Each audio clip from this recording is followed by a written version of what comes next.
A todos y todas. Bueno, un gusto estar por acá y que nos hayan invitado a compartir.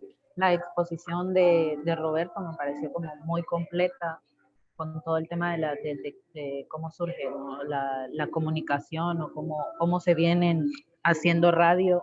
¿Me escuchan bien? Sí. Cómo se Clarito. viene haciendo radio desde hace ya muchos años. Nosotros, voy a empezar contando un poquito sobre cómo surge La Voz de Zacate Grande, que es la radio de ADEPSA, pero por ahí también voy a comentar un poquito la experiencia también que tuve con la radio, con La Rojita, que es una radio feminista. Entonces voy a empezar hablando sobre La Voz de Zacate Grande. Bueno, como decía Roberto, fue en el golpe de Estado, esa necesidad de comunicar qué es lo que estaba pasando. ADEPSA ya tiene varios años, bueno, desde el 2000 inicia como todo el proceso organizativo, ya con todo el tema de la defensa del territorio, pero esa necesidad precisamente de poder informar, de comunicar qué estaba pasando, porque era una de las falencias que tenía nuestra lucha, y a partir de, de, esas, de esas cosas que estaban sucediendo en el golpe de Estado y con el apoyo de otras organizaciones, en este caso el COPIN, o más específico Berta Cáceres, que fue como muy cercana a ADEPSA, a nuestra lucha, y fue una de las que impulsó ese deseo o esto dentro de la organización de que surgiera una radio.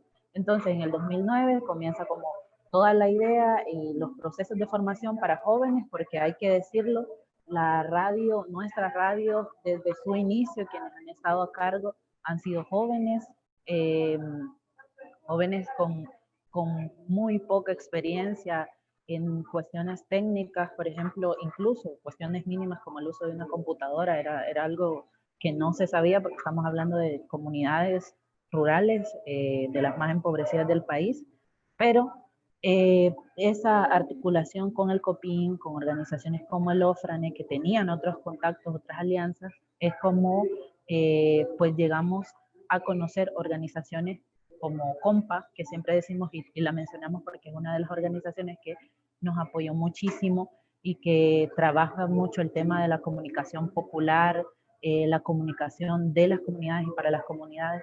Entonces ahí se formaron 3 compañeros y pues dijimos, pues es necesario construir la radio desde lo más básico para hablar sobre qué estaba pasando. Entonces, así nosotros empezamos en el año 2010, inicia un 14 de abril la primera transmisión en vivo o transmisión al aire de La Voz de Zacate Grande, eh, con varios jóvenes, éramos 18 jóvenes los que estaban. Bueno, Zacate Grande son 12 comunidades, de las 12 comunidades habían jóvenes de cada una de las comunidades que hacían como el trabajo de corresponsales. Para nosotros eso fue muy importante porque en cada comunidad existen líderes, lideresas, pero ya era diferente el tema de la radio. Primero porque era involucrar más de lleno a los jóvenes y crear mensajes. Porque eso es lo diferente, creo yo, de la comunicación comunitaria, de las radios comunitarias, es que los contenidos se crean a partir de la comunidad, de la realidad de la comunidad, y se transmiten de esa forma, pues de una manera muy entendible, muy práctica hacia la comunidad para que vayamos como eh, en otra dinámica, no como en la tradicional de los medios de comunicación, que es como otra forma de hablar, muy intelectual y todas esas cosas, ¿verdad? Pero que no se traduce realmente a la forma en la que en las comunidades se entienden las cosas. Y así, entonces, ADEPSA se plantea el tema de la comunicación, pero no solamente como una forma de informar, sino también decíamos, la radio no solamente va a ser como un medio de comunicación de noticias. Aquí el tema es la formación también. O sea, a partir de lo que hablemos o de lo que tengamos en la radio, vamos a formar a la gente que nos escucha, a nuestras comunidades.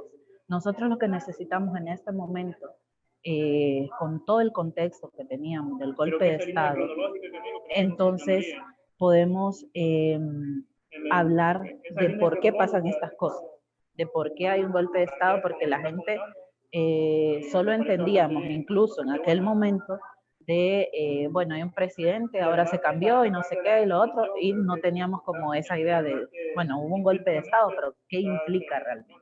Entonces por ahí pasa el tema de la formación hacia la comunidad. Entonces ya con eso, que ya cuando tenemos definido como el para qué nuestra radio, cómo la vamos a usar, entonces es ahí cuando empezamos a crear los contenidos.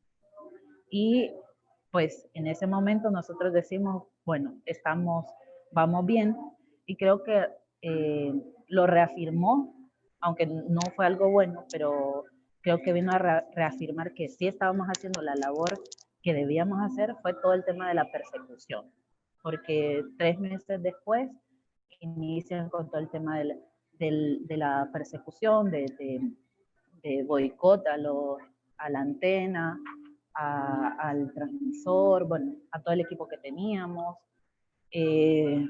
mucha vigilancia y cosas así. Entonces, eso significa que al final estábamos logrando el objetivo, que era crear conciencia en las comunidades. Y lo bonito de esto es que quienes defendían, digamos, la radio es la comunidad. Esas comunidades precisamente que dijeron, sí, vamos a tener la radio, vamos a crear la radio, es esa misma gente, esa misma comunidad que llega y la defiende. O sea, como sabemos, por ejemplo, en la comunidad donde se encuentra la radio, es una comunidad que, digamos, vivimos en un cerro, en una isla. Entonces la comunidad está como en medio. Entonces, para entrar, o entras por lancha o por la única carretera que existe. Para llegar ahí tenés que atravesar otras comunidades. Entonces, una forma bastante buena que tuvimos para defender esa radio fue que esas comunidades que estaban antes o que están antes de llegar a la comunidad donde está la radio, eran los que se encargaban de monitorear, por ejemplo, quién entraba, cuándo entraba, cómo es que iban, porque como había mucha vigilancia, llevaban patrullas, esto y lo otro, entonces las personas que estaban en las primeras comunidades avisaban. Si era del otro lado, iban por lancha, por ejemplo, entonces las comunidades de aquel lado avisaban a los demás, por la radio se hacía un llamado y estaba la comunidad para ir a defender. Entonces digamos que eso precisamente, esa dinámica es la que siento yo que significa hacer comunicación comunitaria. O sea, porque es desde la comunidad que creas como el contenido, el tema de formación, noticias, y es desde la comunidad que te apropias de ese espacio. Consideras ese espacio como tuyo.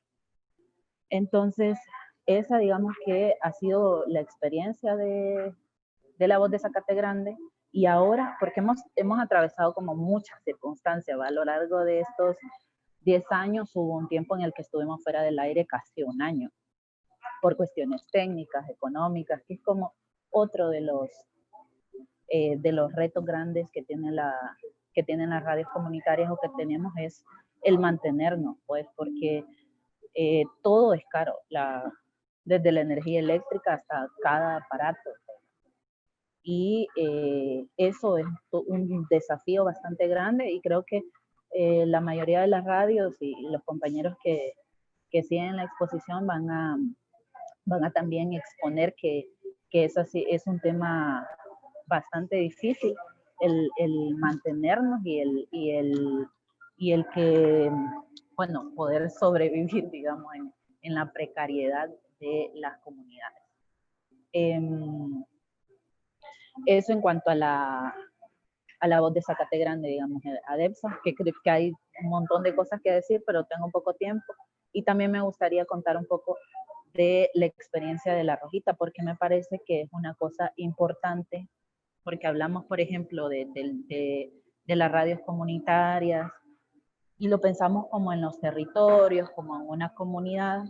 Y está, por ejemplo, el caso de La Rojita, que es una radio por internet, que decidimos colocar, hacer streaming, poner 3 horas diarias para transmitir y que la gente se conectara en línea. Esa es otra dinámica, además es otro público también, que no deja de ser otra comunidad. Y el tema estaba más dirigido a las mujeres, es una radio feminista, es una apuesta feminista, la Rojita. Y ahí pues hay una cosa súper distinta. Nosotras pensamos como, bueno, hay una lucha fuerte y es por la tierra, los pueden desalojar, les pueden quitar los aparatos y no sé qué, pero el desafío, por ejemplo, de mantener una radio en línea es la audiencia, cómo mantener esa audiencia.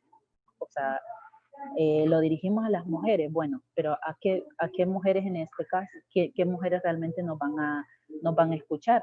Entonces, a partir de esa audiencia que nosotras estamos escogiendo, tenemos que crear esos contenidos. Porque, por ejemplo, nosotras decíamos, lo que vamos a hacer es que transmitir esas voces de los territorios, esas voces de mujeres de los territorios, a través de La Rojita para que nos escuchen otras mujeres que tienen otras realidades. Entonces ahí era todo un desafío, conseguir como que esas mujeres se interesaran en esas otras realidades de las mujeres de los territorios, por ejemplo, y que son realidades que no llegan desde las radios en los territorios, pues desde las radios que tienen una frecuencia, porque tienen una frecuencia muy corta, que es otra lucha también bastante fuerte de las radios comunitarias que tuvimos porque se ampliara el espectro o el alcance de las radios. Que hubo una jugada ahí bastante fea del gobierno también en cuanto hicimos esa lucha por la, decíamos nosotros, legalización de la frecuencia, que al final nos dieron una frecuencia y todos tenemos la misma. O sea, hay radios comunitarias cerca, una se le mete a la otra y al final pues no tenés como el alcance que deseas. Y ahí es donde viene como las otras formas que tenemos las comunidades o las organizaciones, que esa dinámica la hicimos con La Rojita, de la cuestión de los enlaces, de enlazar, de proponer contenido y, perdón. Hola. Seguí, es que entró alguien y entró con el micrófono encendido. Dale. Sí, bueno, eso por ejemplo, de que nosotros, el tema de los enlaces, decidimos proponer un tema y gracias a esa articulación que existe, que se ha mantenido con altos y bajos, pero ahí ha estado, que es la Red Mesoamericana de Radios Comunitarias, que tiene un nombre larguísimo, de Radios Comunitarias Indígenas Garífunas y Feministas de Honduras. Pues hicimos como ciertos acuerdos en los que nos estamos pasando contenidos. O sea, no vamos a hablar ya en La Rojita solamente de las mujeres, de los derechos de las mujeres, sino que agregarle los contenidos de los compañeros garífunas, de los compañeros de las radios del COPIN, por ejemplo, de ADEPSA, de la UAN. Entonces hacíamos como eso. La Rojita en su momento fue como un espacio en el que teníamos como el contenido que seleccionaba cada una de las radios y nos enviaban y lo transmitían. Entonces, aparte de llegar a las comunidades, también se llegaba como a otro público ya a través